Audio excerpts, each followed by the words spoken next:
Most people agree that we shouldn't lie to others. Or at least most people don't like to be lied to.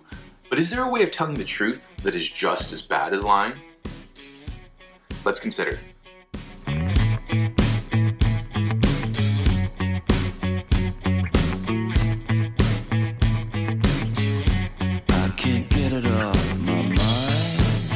Hello, philosophers. I'm Chico. Welcome to the Philosopher Show, where we consider the greatest questions of human history. Now, something you should know about me, I have 3 children, an 11-year-old, a 5-year-old, and a 1-year-old.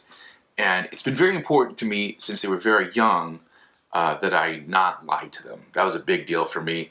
And I don't want to be judgmental. I totally understand if you occasionally do lie to your children. Something like, so here's an example. When your kids are asking for ice cream, and you say there is no ice cream, the argument's over. If you don't say that, if you say no, you can't have ice cream because you had sweets earlier, you're gonna get, but Dad, I didn't have that many sweets, and no, boy, it's just gonna be a mess, right? And it's so much easier to just say like, no, we don't have any ice cream, case closed.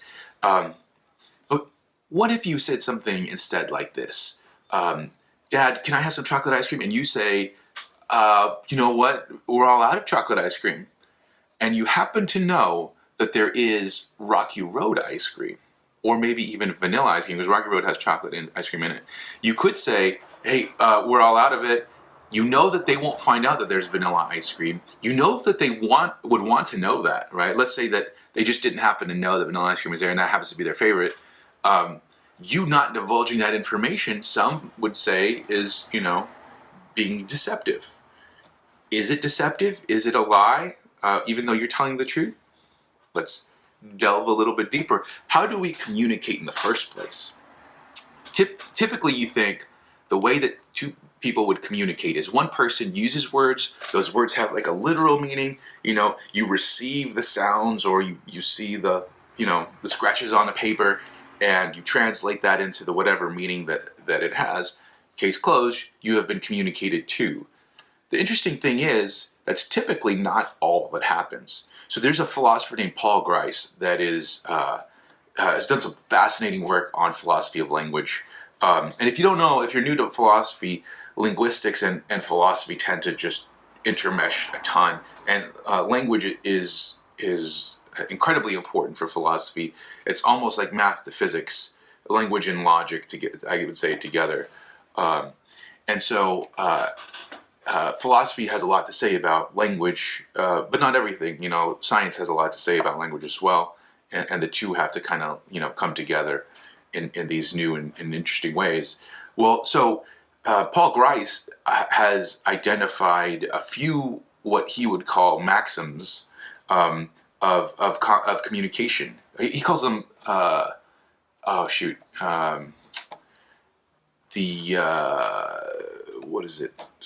rules of conversational implicature, right? Conversational meaning like when we have a conversation, implicature like what implies what. So it's interesting, you don't always say everything that you mean, and yet when you communicate, people get it. Here's what I mean. So here's one of his maxims of communication, is the maxim of quality. Try to make your contribution one that is true. Don't say things that you know are false, right? Unless you have specific purposes for them. Don't say things that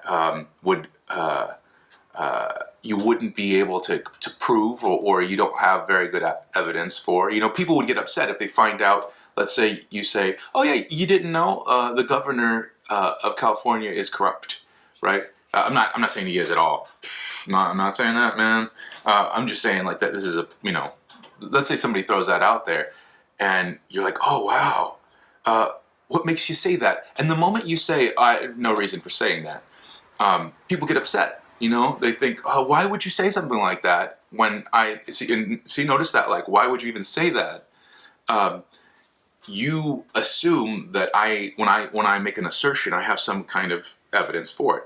Well, another maxim that Paul Grice points out is going to be important here, and that's the maxim of quantity, and that is something like tell all and only the stuff that you need to communicate, right? So you want to be as informative as you should be, not any less, and you don't want to be too much more. So, for example, you might say, I might come into to class today and say, "Hey, your shirt looks good today." Now, that sentence, sometimes people will be like, "Wait, is that like a backhanded insult? Your shirt looks good today?" Right? What about, like, is it not normally look good? Is that why you said today? Why throw in that extra word? And notice that word today does not imply that I believe that you didn't wear a nice shirt yesterday or the day before.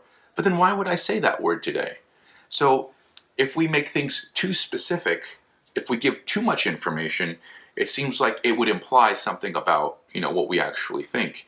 And not only that, but when I say that, there's something in my mind that I know that's what I'm trying to communicate.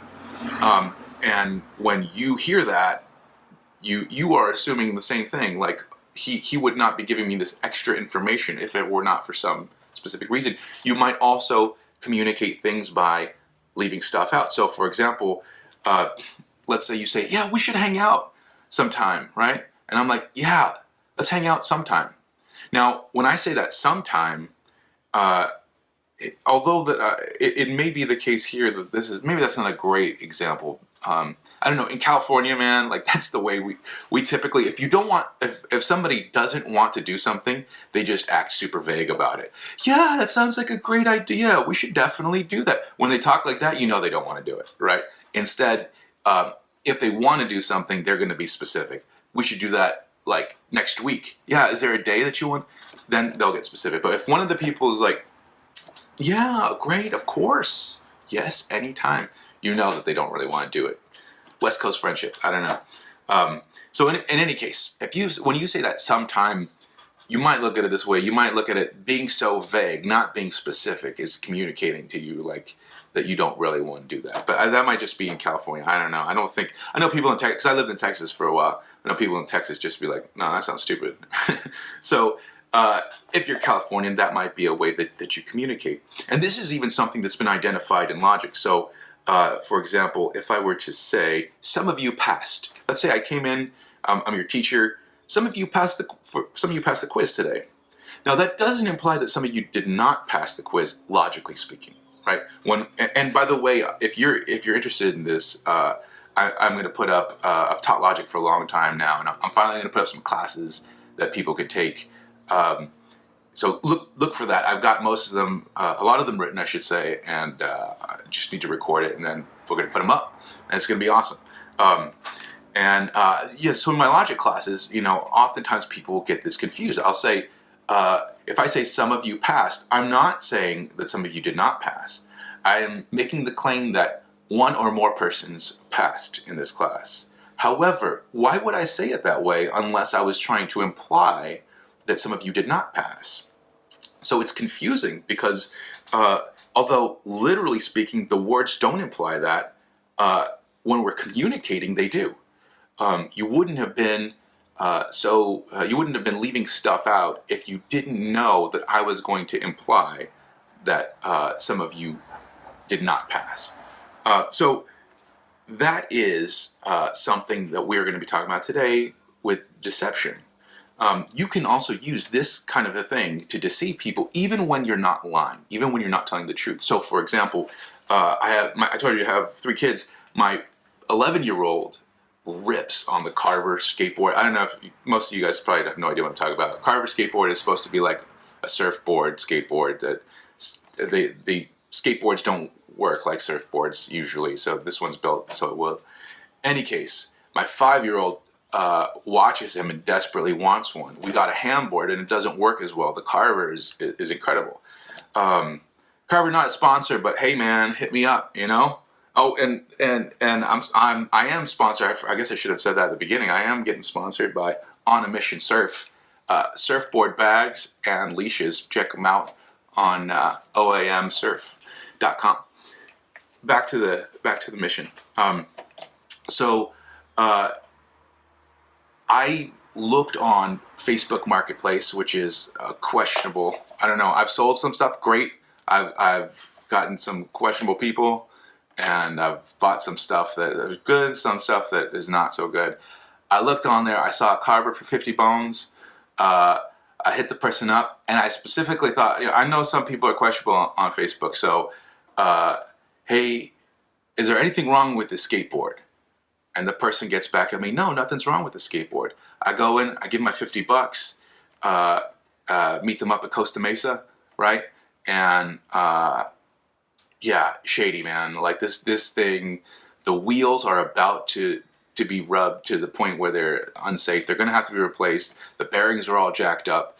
The board is cracked in places where even the board will have to be replaced. I guess the trucks are okay, but the trucks need to be oiled and greased or whatever. I don't know. But it's crazy. Like, you have to replace almost every single thing in there soon, right? But they don't say that, right? What they say is, yeah, nothing's wrong with it. And they don't add the yet, right? But you know what I want to know, right? You know what I'm looking for. I'm looking for, is this thing going to function, right? Is there a reasonable amount of function left in it? And there was not, right? But literally what they said was true, right? It is the case that this thing, oh man, I'm sorry if you hear that in the background. This is San Clemente. We got these electric bikes, just make so much noise. Yeah, and so, my poor 5-year-old is trying to make this thing work, and it is atrocious. In any case, I felt deceived. I felt like, hey, you should have said something about that. You know what I wanted to know, and you told me the truth. It is true that nothing's wrong with it, but very soon something will be wrong with it, and that's something that you should have disclosed, right? So it's possible that you can deceive somebody through misleading truths, right? You can tell somebody something, you're telling them the truth, but you're leaving certain things out so that you know that they will imply that something that's false, right? You didn't say the false thing. They thought the false thing, but you knew that they would think that false thing. Now, is that as bad as lying? It definitely doesn't feel like it, So, oftentimes when you say something like this, when you do that, you feel like, well, hey, I didn't lie, right? Everything that I said was true, and the person will still be angry, but there's sort of that feeling like, oh, if you didn't lie, I guess. So is it as bad as lying? Possibly. Think about this. What are we upset about when somebody lies to us? I don't think it's the fact that they said something false. Because when you say something false, it's not necessarily a bad thing. I might tell you, hey, dude, the waves are going to be like 200 foot tomorrow. And the waves cannot possibly be 200 foot tomorrow, right? That's hyperbole, right? I'm saying something false. I'm exaggerating for effect, though. And the fact that I say that, we talk about like that all the time. Just right there, right? We talk about that all the time, or we talk that way all the time. Just that all the time. No, we don't. We don't talk about that. We don't talk that way every single time. But I'm sort of exaggerating for effect. I got 1 million of these, right? 1 million. You don't have a literal million of these. So we oftentimes say false things and are not upset about them. The problem is when we're saying false things to mislead somebody so that they will believe something false. If I'm saying something false and I know that you won't believe that false thing, no problem. If I say something false to get you to believe something false, now we have a problem. But that's exactly how this sort of misleading is the same, right? It is different insofar as it's not telling you that it is telling you truths, but it's the same insofar as it's getting you to believe something that is a lie knowingly, right? The intention of the person is to get you to believe something that is false, right? So possibly it's just as bad as a lie. I don't know if you could claim that it would be worse than a lie. I mean, that would seem kind of, that would seem stretching it a bit. It seems like the most you can say is that they're as bad. I don't know. Philosophy always blows my mind, and that things that I thought there was no way anybody could prove that, and all of a sudden something comes out and you're like, wow, that makes a lot of sense. So anyway, and yet it also feels like I shouldn't divulge all self-incriminating stuff, right? I shouldn't have to say like, oh yeah, by the way, there's a chip in this board, like you can barely see. I don't know. I mean, that seems like stretching it. So I don't know. Where's the line? Can you tell where the line is? And maybe you have something to say about that. Let me know in the comments. Also, an interesting aspect of this problem is it kind of shows that meaning is often, the meaning of the speaker is often different than the literal meaning. The more you study this, it's incredible how different what we say is from what we mean, and yet everybody gets it. I don't know. It's mind-blowing to me. Philosophy of language isn't mind-blowing to all that many people. But maybe you're interested, I don't know, as a person that uses language, maybe we'll do a little philosophy of language, and it'll tickle your fancy. Anyway, like I always say, I think the best philosophy habit is dialogue, so let me know in the comments what you think. Do you think that misleading people through truths is just as bad as lying? Is it more innocent? Do you have any examples of something that's particularly pernicious or particularly innocent? I don't know. Let me know. And please like, subscribe, comment, and please share with your friends. I really would love to get this out to a lot more people. I'm really enjoying myself doing these, and I hope you are too. Anyway, that's all I got for today. Adios.